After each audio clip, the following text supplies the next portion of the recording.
조갑제 TV 시청자 여러분 안녕하십니까. 2021년 6월 20일 오전 11시입니다.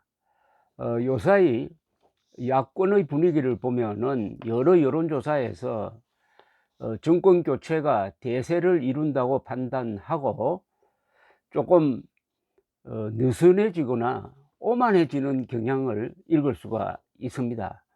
그렇게 되면은 단결이 되지 않습니다. 단결은 적이 눈앞에 있고 단결하지 않으면은 우리가 다 공멸한다는 위기감이 있어야 단결하는데, 이제 누가 나와도 대통령 당선은 우리 몫이다 라고 생각하는 순간부터 마가 끼이게 됩니다. 요사이 윤석열 전 총장의 행보, 그리고 이 국민의 힘의 약간 오만한 자세, 그리고 안철수, 최재형 두 사람의 역할, 이런 걸 다 종합을 하면은 자칫 잘못하다가는 야권 단일화가 성사되지 않을 가능성도 배제할 수 없는 것이 아니냐 하는 생각이 듭니다. 이 순간에서 단순 명쾌하게 정리하면은 이렇습니다. 야권 단일화가 이루어지면 내년 3월 9일 대통령 선거는 대한민국 편의 후보가 500만 표 차이로 이긴다. 야권 단일화가 이루어지지 않으면 진다. 이렇게 정리할 수 있는 것 아닙니까? 그런데 갑자기 야권 단일화라는 말이 사라지고 말았습니다.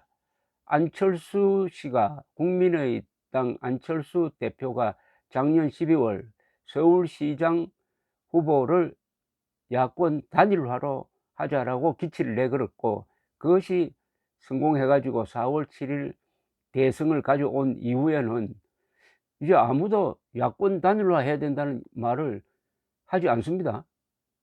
하지 않는다는 것은 뭐냐?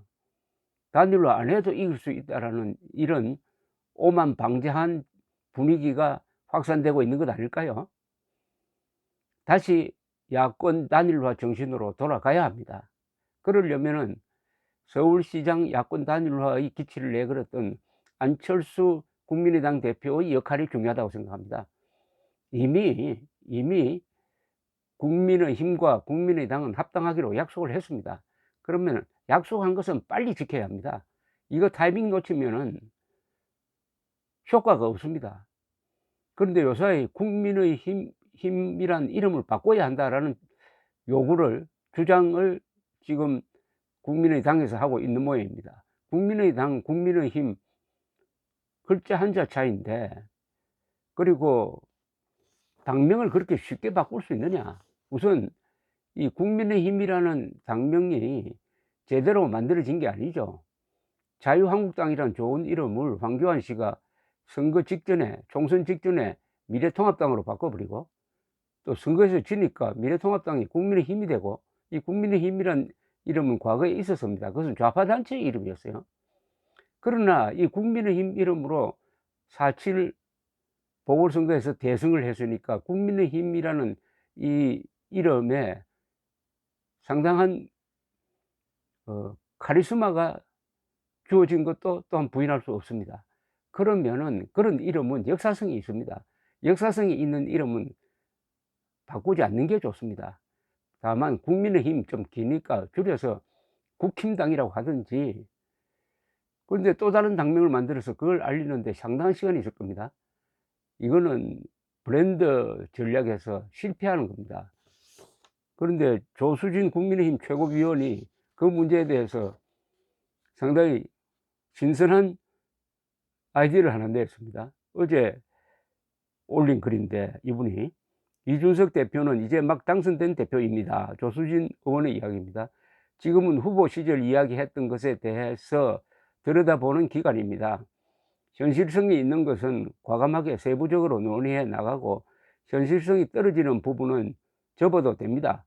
대통령 당선자가 인수위 기간 동안 조정을 하는 것을 현실적이고 유연하다고 평가하지 문제가 있다고 비판하지 않습니다. 국민의힘을 중심으로 해서 합리적 진보 세력까지 모두 아우르는 야권의 큰 집을 지어야 합니다. 국민의힘과 국민의당은 끝자 한 글자만 차이가 납니다. 합당 어렵지 않습니다. 개인적인 생각입니다만 국민의힘당 해도 아무 상관이 없습니다. 당명 문제는 전혀 걸림돌이 되지 않을 것입니다. 특히 문재인 정권의 위선과 내로남불에 대해 전혀 이견이 없습니다. 그렇지 않습니까? 자, 당명은 뭐 국민의힘당으로 하든지 뭐 그래가지고 국힘당으로 줄여서 부르도록 하든지 하는 것은 제쳐두고 빨리 안철수 대표가 선제적으로 다시 한번 범야권 단일화의 기치를 내걸고 신속하게 국민의힘에 들어온다기보다는 합당하는 거, 합당입니다. 지금 합당 절차를 밟아야 이게 이제 혼미해지고 있는 범야권 정치권에 하나의 방향성을 주고 중심을 만들 수 있다고 생각합니다. 4.27 선거의 상당 부분은 안철수 대표의 공이었습니다. 그것을 부인하는 사람은 없습니다. 그런데 그 뒤에 한 몇 달 동안 안철수 대표는 사실상 의미 있는 정치 활동을 하지 못했습니다. 그러는 사이에 국민의힘 당대표 경선이 아주 드라마틱하게 되면서 이준석 당대표가 등장을 하고 해서 국민의힘의 브랜드 가치가 강해졌지만은 국민의힘은 숙명적으로 지금 안에 있는 사람으로는 대통령 후보감을 만들기가 어렵습니다. 갑자기 2, 3% 하는 사람이 30%, 40%까지 지지율이 오를 리가 없습니다. 그러니까 바깥에 있는 분을 받아들여야 돼요.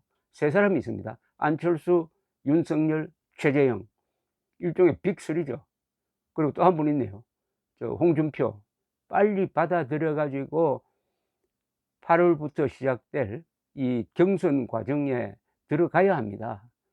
그러려면은 국민의힘이 플랫폼이 되고 꼭 들어오기 싫어하는 사람에게는 그러면은 국민의힘이 플랫폼이 돼 가지고 당 내외로 다 문을 개방하고 경선하겠다 이렇게도 나와야 합니다.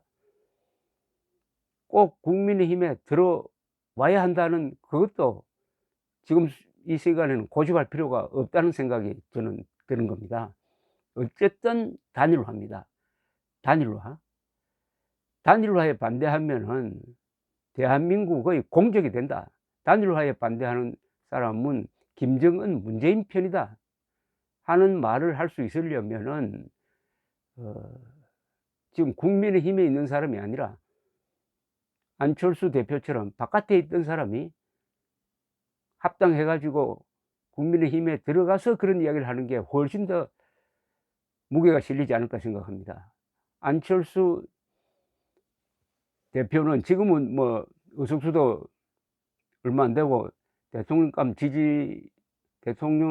후보 지지율에서도 그렇게 올라가지 못하지만은 이분의 역할은 나름대로 의미가 있습니다. 제 기억으로는 한 사람이 그 영향력을 가지고 의미 있는 정당을 만든 거는 삼김씨 이후에 아마 처음일 겁니다. 안철수 대표가. 그런데 안철수 대표가 이제부터 할 역할은 서울시장 후보 단일화의 정신을 이어받아 가지고 대통령 후보 단일화, 범야권 대통령 후보 단일화의 기치를 이어가는 겁니다. 그러면은 미스터 단일화가 되는 거죠. 대통령 안철수 대표는 서울시장 단일화 선언을 하면서 누가 서울시장이 되느냐가 중요한 게 아니라 문재인 정권을 교체하기 위해서는 내가 꼭 단일 후보가 될 필요가 없다. 이렇게 아주 근사한 이야기를 한 게 있습니다. 저는 그 정신을 믿습니다. 그런데 지금 안철수 대표의 시간이 다시 찾아온 겁니다. 그러나 이 시간은 곧 사라집니다. 빨리 합당 절차를 마무리하고 단일화의 기치를 다시 걸고 나와서 이 혼미해지려고 하는 이 범야권 정치판, 경선판의 하나의 나침반을 제공해 주기를 바라는 마음입니다. 감사합니다.